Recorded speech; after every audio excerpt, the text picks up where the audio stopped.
Good mythical afternoon, ladies and gentlemen. This is Mr. Ayala coming from his classroom with another vlog for you. This vlog is on the war expanding for the American Revolution. For this vlog, you will need your notes, a map, and of course your people chart to add more information.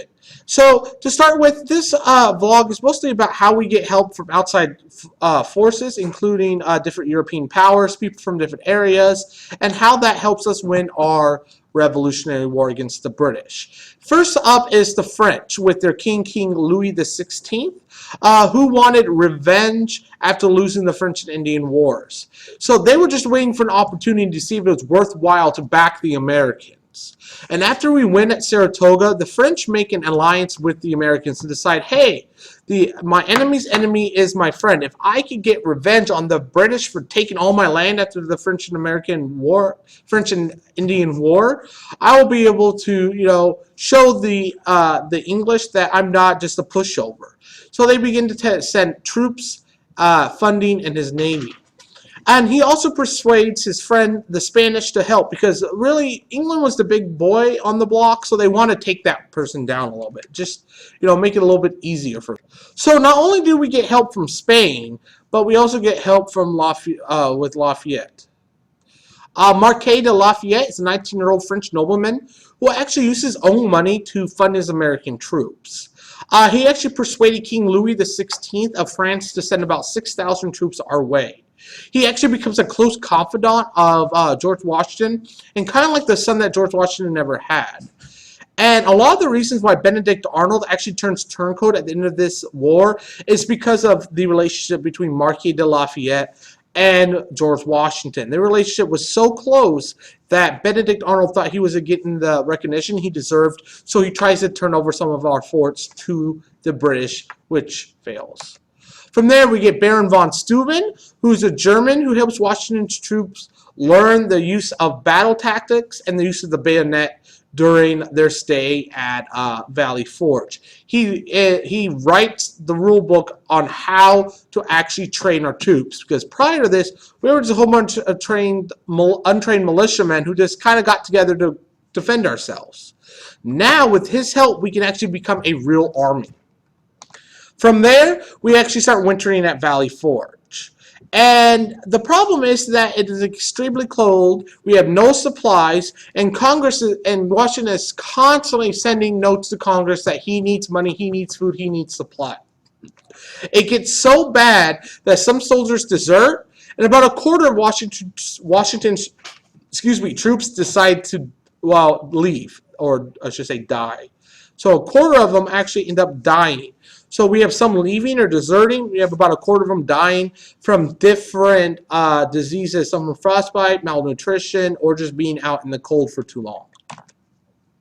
From there, we get one of my relatives on the frontier, George Rogers Clark. He actually ends up using a whole bunch of very small army, about maybe 100 to 200 men, and he marched up and down the western frontier, which is around the Ohio River Valley, Tennessee, Kentucky at this time, and he used that small force to constantly attack and harass those forts. He would constantly try to keep them on their toes and make him feel like he had a bigger force than he actually had. From there, talk about the war at sea. So we're expanding not only to our western frontier, but actually to the ocean. We know that Britain had control of the seas.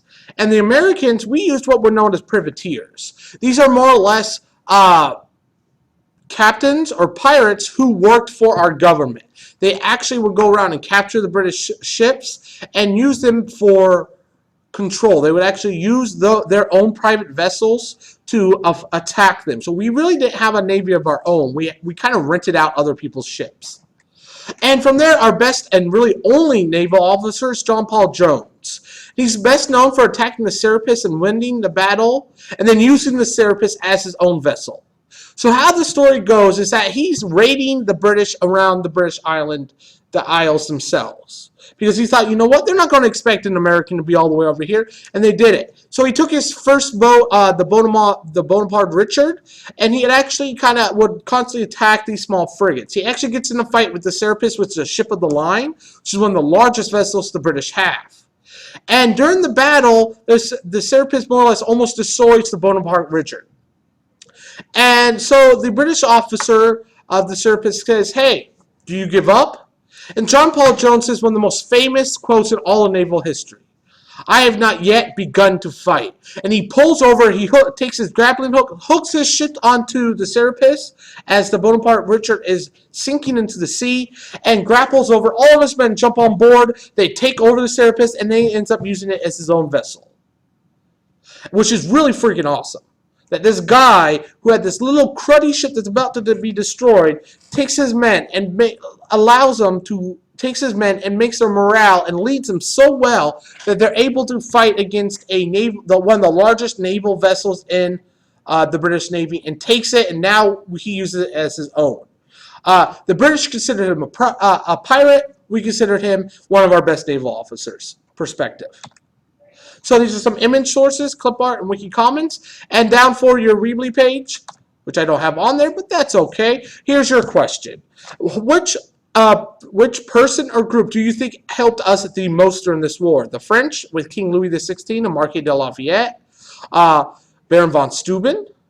Was it the privateers, or was it our help from the Native Americans that we did, which we spoke about earlier? So please write that down in the doobly-doo. And as always, don't forget to be awesome.